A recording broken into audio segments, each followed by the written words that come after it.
Ô, Casão, o Botafogo está numa espécie de autogestão, né? Depois que os jogadores lá se reuniram e mandaram o Bruno Lage embora.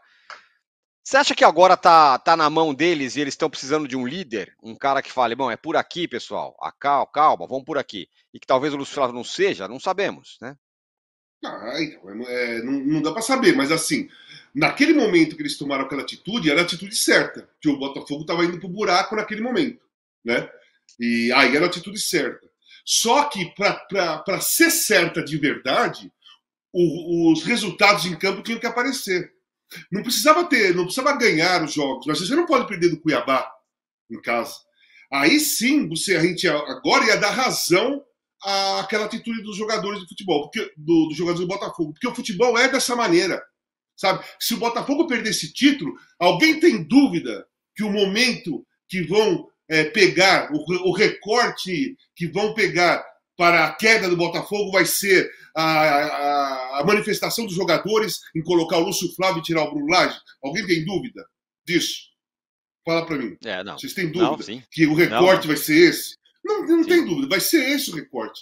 Porque os jogadores, quando você tem um grupo, um exemplo, lá na democracia corintiana, nós sabíamos todos os riscos que a gente tinha assumindo todos os compromissos. Então você tem que se bancar. Você tem que bancar aquilo que se propõe, que é diferente da estrutura. Os jogadores do Botafogo fizeram uma coisa fora da estrutura normal do futebol brasileiro. Aí você tem que bancar, porque senão aquela atitude vai se virar contra eles mesmos. Só em relação ao campeonato, é o seguinte: o Palmeiras, não adianta nenhum time ficar igual ao Botafogo. O Botafogo tem 18 vitórias. Eles têm que passar um ponto. Então a diferença do Palmeiras para o Botafogo hoje, no mínimo, são de 7 pontos. Não são 6 pontos. 6 pontos não adianta para o Palmeiras ser campeão. Ele precisa de 7. Então, a situação do Botafogo, se eles colocarem a cabeça no lugar, baixar a bolinha, é muito confortável ainda. Porque todos os que estão atrás têm que passar pelo Botafogo. Não adianta o Palmeiras ganhar do Botafogo, depois o Botafogo perder não sei de quem, o Palmeiras ganhar, empataram os pontos, chegar no final, o Botafogo vai ser campeão dessa maneira, se os dois chegarem com os pontos iguais. Então precisa passar o Botafogo. Tem esse detalhe ainda. Além de um jogo a menos, tudo bem, é contra o Fortaleza, lá no Castelão, complicadíssimo. O Fortaleza vai estar ferido, como o Renato falou, vai ser um jogo dos mais difíceis para o Botafogo. Mas tem essa vantagem do número de vitórias. Número de vitórias. É a vantagem que o Botafogo tem, é muito grande ainda. Então só falta, na realidade, baixar a bolinha, baixar a ansiedade, sabe? Tá ansioso o Botafogo, tá impulsivo, porque impulsividade, quando você tá impulsivo, você resolve as coisas muito rápido, sem pensar muito. E quando você tá impulsivo, você fala bobagem. Quando você tá impulsivo, você toma decisões erradas. Né? E o jogador de futebol dentro do campo numa partida é a mesma coisa. Você fica ansioso, você perde o raciocínio. Quando você fica impulsivo, você decide de uma forma rápida, sem pensar, e na maioria das vezes, como assim eu tenho como experiência própria, quando você decide com impulsividade, 90% das vezes você decide errado, dá errado. 90% dá errado. Com a ansiedade, nem sempre dá errado. Você só está acelerado na hora de decidir. Mas a impulsividade te deixa cego. O Botafogo, nesse momento, está impulsivo e ansioso dentro do campo. É trabalho para um psicólogo. Sentar lá, conversar com os caras para tirar a ansiedade e a impulsividade. Vou falar os números aqui para todos. Prestem bastante atenção, tá? 219 jogos, 127 vitórias, 50 empates, 42 derrotas. 367 gols marcados, 170 gols sofridos, 65,6% de aproveitamento. Esses são os números de Abel Ferreira no Palmeiras. Ele completa hoje exatamente 3 anos no cargo de técnico do Palmeiras. Ganhou 2 Libertadores, um Brasileiro, uma Copa do Brasil, 2 Campeonato Paulista, 2 Recopas, ou uma Recopa, nem sei mais, uma Supercopa. Enfim, ele ganhou uma cacetada de títulos nesses 3 anos. Quero saber de vocês. Esse cara é o maior técnico da história do Palmeiras? Marília, é? É. Abraço, satisfação. Ah, não, desculpa. Renato, Eu pensei que era só sim ou não. Eu acho que sim. não, tudo bem. Eu acho Pode muito falar. difícil algumas comparações, mas só para. Eu acho muito difícil algumas comparações, porque o tempo ele, né, ele apaga ou ofusca algumas conquistas de alguns técnicos. Acho que o Luxemburgo fez com o Palmeiras, depois de 17 anos de fila, foi um trabalho muito bom. E naquela época ganhar um campeonato paulista não é esses dois paulistas que você citou pelo Abel agora. Tinha um outro peso. Né? Ele foi bicampeão brasileiro na sequência, inclusive com finais contra o Corinthians, né? Que era o principal rival, depois de uma fila enorme. Então, assim, é difícil você comparar algumas coisas. É difícil o Brandão, por exemplo, que é uma figura icônica no Palmeiras e no Corinthians. Como é que você vai falar sobre um cara que foi capaz de ganhar tudo que ganhou no Corinthians e depois, no meio, ganhou no Palmeiras, depois ele voltou para ganhar no Corinthians?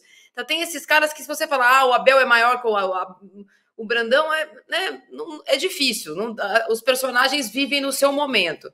Mas em relação à quantidade de títulos, exposição que a gente tem hoje em dia, e o que isso pode refletir para a marca Palmeiras, que é um dinheiro com tantos zeros que antigamente não existia, sim, ele é o maior técnico da história do Palmeiras. E aí, Renato? Daqui a pouco eu vou fazer uma provocação a você. Não, eu já vou matar a sua provocação. O Jorge Jesus é o maior técnico da história do Flamengo. Já matei a sua provocação. E eu ia até usar o exemplo do Jorge Jesus e do Cláudio Coutinho, por exemplo. Uhum. Cláudio Coutinho foi um técnico revolucionário no Flamengo. Mas quem foi que ganhou o Brasileiro e Libertadores no mesmo ano? Só o Jorge Jesus. Então, o caso do Abel é a mesma coisa. Quer dizer, o Brandão tem uma história espetacular. O Vanderlei teve talvez o melhor momento da carreira dele no Palmeiras. Mas você chega na hora H e diz assim, o Palmeiras tem quantas Libertadores? 3. Quem ganhou 2? O Abel. Então, não dá para dizer que não foi ele. Entendeu? Quer dizer, claro, época principalmente do Brandão, ainda um pouco do Vanderlei, os estaduais tinham muito peso. Hoje em dia não tem mais peso nenhum. Hoje em dia o estadual é quase que um birloque. Tanto que se o Abel não conseguir ganhar o Brasileiro esse ano, o que vai passar para a história foi um ano que ele não ganhou nada. Nada que fosse realmente importante. Então, diante disso, eu acho que não tem como você fugir que, em termos de resultados e importância dos resultados, o Abel é, sim, o maior treinador da história do Flamengo, do Palmeiras, assim como o Jorge Jesus é da história do Flamengo. E aí, Casão, é o maior?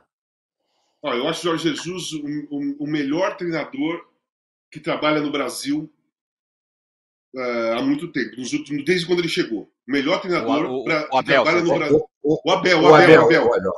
Quem que eu falei? Jorge Jesus. Jorge Jesus. Não, o Abel. O Abel é o melhor treinador que trabalha no Brasil desde quando ele chegou aqui.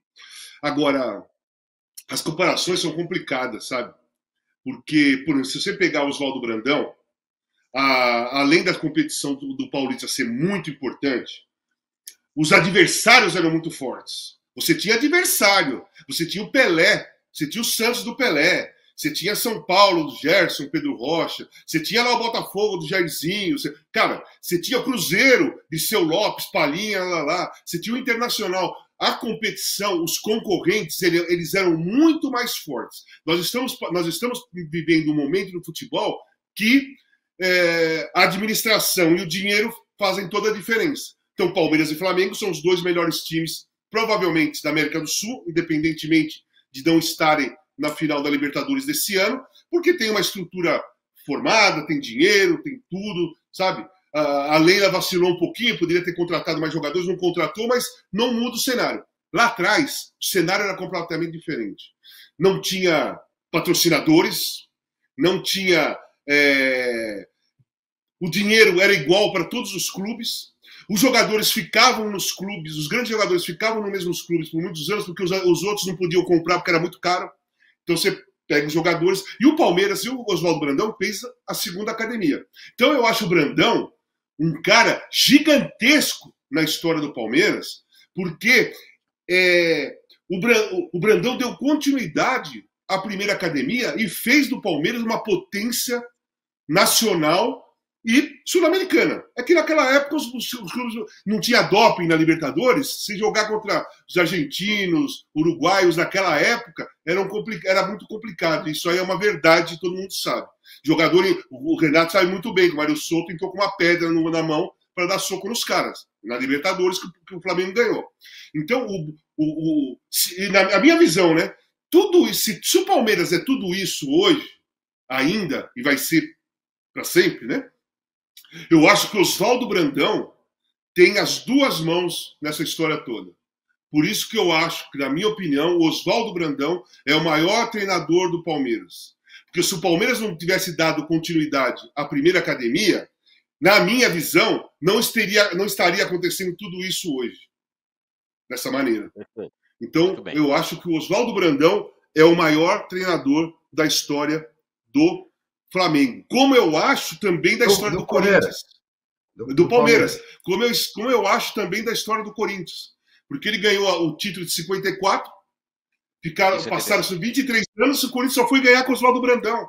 E aí veio 79, 82, 83, Campeonato Brasileiro de 90. Mas se não quebra o tabu de 77, meu amigo, eu não sei o que seria do Corinthians hoje. Ó, tem outra polêmica, Renato. Breaking news. Deu Messi. Messi é o melhor jogador da Bola de Ouro. Oitava Bola de Ouro. Eleito o melhor jogador do mundo pela 8ª vez. A gente vai falar sobre isso já já. Não tem nenhuma polêmica, né? Nisso não tem nenhuma polêmica. Essa é breaking news. Só uma coisinha. Esse prêmio do Messi, ele não quebra a hegemonia europeia. Porque esse prêmio ele ganhou jogando no PSG e na seleção da Argentina na Copa do Mundo, que é da temporada passada. Ele chegou, ele foi para Miami agora. Então, tudo bem. Nesse momento ele joga em Miami, mas esse prêmio é pelo que ele fez na seleção argentina na Copa, né? Porque no PSG, seleção, não no PSG. No PSG, vamos dizer a verdade que... Né? Então, ele passa a ser o maior vencedor de bolas de ouro da história em todos os tempos. Daqui a pouco a gente vai mostrar uma tela aí com os principais vencedores. Mas antes para terminar só esse assunto, Renato, você falou que ia fugir da polêmica, mas eu tenho uma pergunta para você. Quem é melhor, Abel ou Jorge Jesus? Essa é a pergunta que ficou sem resposta. Porque o Jorge Jesus não enfrentou o Abel. O grande momento dos portugueses seria justamente se o Jorge Jesus tivesse continuado. Mas, em termos de resultados internacionais, né, resultados na carreira, o Jorge Jesus é maior do que o Abel. O Jorge Jesus foi tricampeão português. Né? O Abel nunca foi nada em Portugal. Eu estou muito curioso para saber se o Abel vai voltar para Portugal para fazer a história dele lá ou vai, de repente, já para uma Premier League. Mas, na carreira, o Jesus é maior do que o Abel. Embora no confronto que tenham tido, né, no tal do PAOK, o Abel derrotou o Jorge Jesus, o Benfica do Jorge Jesus.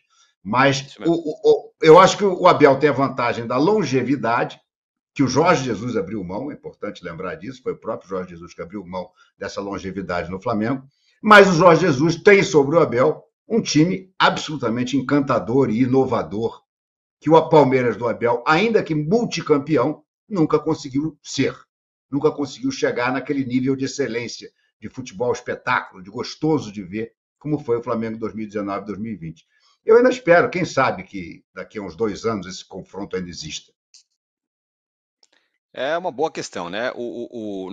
No espaço em que esteve no Brasil, o Flamengo de Jorge Jesus foi mais encantador. No tempo em que esteve no Brasil, o Abel Ferreira foi arrasador, vencendo um monte de coisa. E o Abel continua aqui. Bom, o Messi, como eu falei, conquistou a sua 3ª bola de ouro. Vamos mostrar um quadro aí, porque vai mostrar... Desculpa, 8ª bola de ouro. Claro, terceira estrela. Terceira é o Estrela, exatamente, de campeão do mundo pela Argentina. Daqui a pouco a gente vai colocar uma arte aí com os vencedores. O Messi, vencedor no masculino, e no feminino, que também já temos o vencedor, que é a espanhola. Fala o nome dela, Marília. Aitana Bonmatí. Aitana Bonmatí, que venceu entre as mulheres a bola de ouro. Então, vou fazer outra pergunta, já que a gente está falando quem é melhor, pior, tal. Aonde está o Messi? Ó, está aí a arte com a vencedora, Aitana Bonmatí, portanto, a espanhola vencedora, e as outras que ficaram atrás dela, 2ª, 3ª, 4ª e 5ª colocadas. Daqui a pouco a gente coloca no masculino que o Messi venceu a sua 8ª bola de ouro. Então, eu vou perguntar para vocês, já que é um dia de rankings, Onde está o Messi na história? Atrás do Pelé? Imediatamente atrás do Pelé. Não tem nem discussão de outros caras, vocês acham? Não, tem o Maradona, que é sempre plasticamente, talentosamente, eu acho a Maradona melhor do que o Messi. Mas o Maradona estragou a carreira dele com as drogas, com uma série de outras coisas. Então o Maradona não foi o atleta que o Messi foi. O Casagrande jogou, inclusive, contra o Maradona. Então ele sabe melhor do que todos nós aqui o que eu estou falando. Eu vi o Maradona treinar, eu vi o Maradona jogar muitas vezes. Eu acho que o talento do Maradona era maior do que o do Messi. Mas o Messi transformou o talento dele, que também é gigantesco, em algo muito maior. Eu só acho que nenhum dos dois pode ser comparado ao Pelé por um motivo muito simples. Ninguém foi campeão do mundo aos 17 anos. Ninguém fez 1000 gols. Ninguém é tricampeão do mundo. Então, eu acho que qualquer discussão que bote qualquer jogador acima do Pelé, ela é absolutamente impossível de ser levada a sério. Como gostam de fazer aqueles patetas da 442, né? A 442 é uma revista inglesa que a nossa mídia adora. Olha, a 442 falou. Um bando de pateta. Na última lista que fizeram, acho que o Pelé era terceiro ou quarto, uma coisa qualquer assim. Não sabe. Quem é o segundo e o terceiro? Era Cristiano Ronaldo. Messi, Cristiano Ronaldo e por aí, essas bobajadas todas. Né? Então, para mim, o Messi, com essa bola de ouro a mais, ele passa a ser... E com a Copa do Mundo.